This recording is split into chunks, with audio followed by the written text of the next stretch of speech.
ഇന്നലെ മഴ പെയ്തിട്ടില്ലായിരുന്നു. ആടുണ്ട്. എല്ലാത്തിനെയും മാറ്റിയാണോ? ഞാൻ വന്ന് മാറ്റിയത്. ആടിനെ ഇനി മാറ്റും. ആടിനെ മാറ്റി. ആടിനെ മാറ്റി. ആടിനെ മാറ്റി, പിന്നെ കോഴിനെ മാറ്റി. എവിടെയാ താമസിക്കുന്നത് ഇപ്പൊ? താമസിക്കുന്നത് അല്ല, ഇപ്പൊ എങ്ങോട്ടാ മാറിയത്? സ്കൂളിലേക്ക് മാറുന്നത്. സ്കൂളിലേക്ക് മാറുകയാണ്. ക്യാമ്പിലേക്ക് ഈ കോഴി എല്ലാം ആയിട്ട് പോവുകയാണ്. കോഴിനെ കൊണ്ടുപോകില്ല. കോഴിനെ ആടിനെ ക്യാമ്പിലേക്ക് കൊണ്ടുപോകില്ല. മറ്റൊരു വീട്ടിലേക്ക് മാറ്റുക. ഇവിടെ ജീവിക്കാനായിട്ട് കഴിയില്ല. ഇവിടെ ഒരു 5 മോന് ഇവിടെ ഉറങ്ങാൻ വളരെ ബുദ്ധിമുട്ടാണ്. പിന്നെ മോനിൽ തമ്മിലാനുള്ളതെന്ന് ഓർത്ത് ഇവിടെ അങ്ങനെ ഇതേ പല ഞാൻ അവിടെ പൊട്ടി വീണാണ്. ഞാൻ ഇന്നലെ അവിടെ പോയതാണ്. അവിടെ പോയി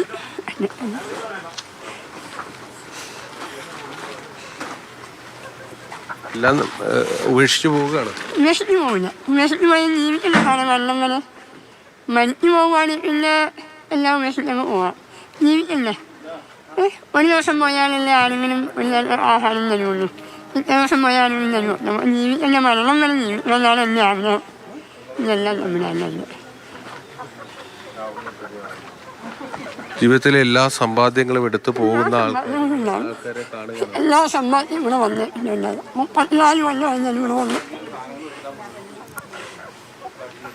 34 വർഷമായി ഇവിടെ താമസിക്കുന്ന ഒരു പ്രായമായ ഒരു സ്ത്രീ അവരുടെ വീട്ടിലെ കോഴിയൊക്കെ എടുത്ത് മറ്റൊരു സ്ഥലത്തേക്ക് ആ കോഴിയൊക്കെ മാറ്റാനായിട്ട്, അതായത് അവരിവിടെ നിന്ന് ക്യാമ്പിലേക്ക് പോവുകയാണ്. അപ്പോൾ ഈ വീട്ടിൽ കോഴി ആടും ഉണ്ടായിരുന്നു. ഈ കോഴിയെ ആടിനെ അവർ മറ്റൊരു സ്ഥലത്തേക്ക്, സുരക്ഷിതമായ സ്ഥലത്തേക്ക് മാറ്റുകയാണ്. ജീവിതത്തിൽ എല്ലാ സമ്പാദ്യങ്ങളും ഈ വീട്ടിലാണുള്ളത്. അത് പരമാവധി സംരക്ഷിക്കുക, അതിനുവേണ്ടിയുള്ളൊരു നെട്ടോട്ടമാണ് നമ്മളിവിടെ പലരുടെയും ഭാഗത്ത് നിന്ന് കണ്ടുകൊണ്ടിരിക്കുന്നത്.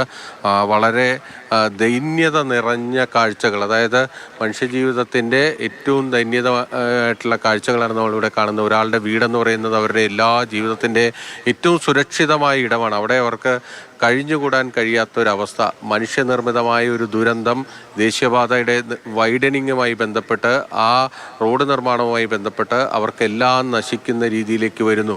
അതായത് ഇവിടുത്തെ ഒരു 24 കുടുംബങ്ങൾക്ക് അവരുടെ ഭാവി എന്ത്, ഇനി അവരെങ്ങനെ ജീവിക്കും, എവിടെ ജീവിക്കും എന്നറിയാൻ കഴിയാത്തൊരു അവസ്ഥയിലേക്ക്, വലിയൊരു ആഴത്തിലേക്ക് അവരെ കൊണ്ടുപോയി ഈ ദുരന്തം എത്തിച്ചിരിക്കുന്നു എന്നതാണ് ഏറ്റവും പ്രധാനപ്പെട്ട കാര്യം. ശരിയാണ്. അങ്ങനെ 34 വർഷമായിട്ട് അവിടെ താമസിക്കുന്ന ഒരു അമ്മയുടെ വാക്കുകളാണ് നമ്മളിപ്പോൾ കേട്ടത്.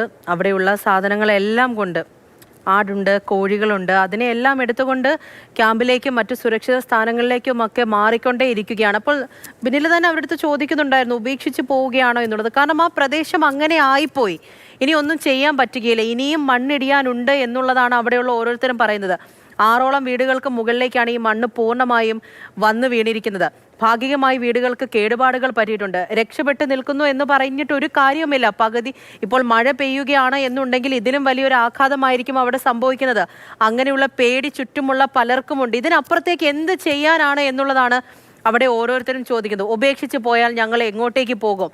ഇപ്പോൾ ഇന്നോ നാളെയോ കൊണ്ട് കൃത്യമായിട്ടുള്ളൊരു പരിഹാരം ഇതിനുണ്ടാവുകയില്ല. കാരണം എല്ലാ സമ്പാദ്യങ്ങളും ഇതുവരെ എന്തെല്ലാം കയ്യിലുണ്ടായിരുന്നോ അതെല്ലാം ആ വീടിനുള്ളിലാണ്, ആ വീടുകൾക്കുള്ളിലാണ്.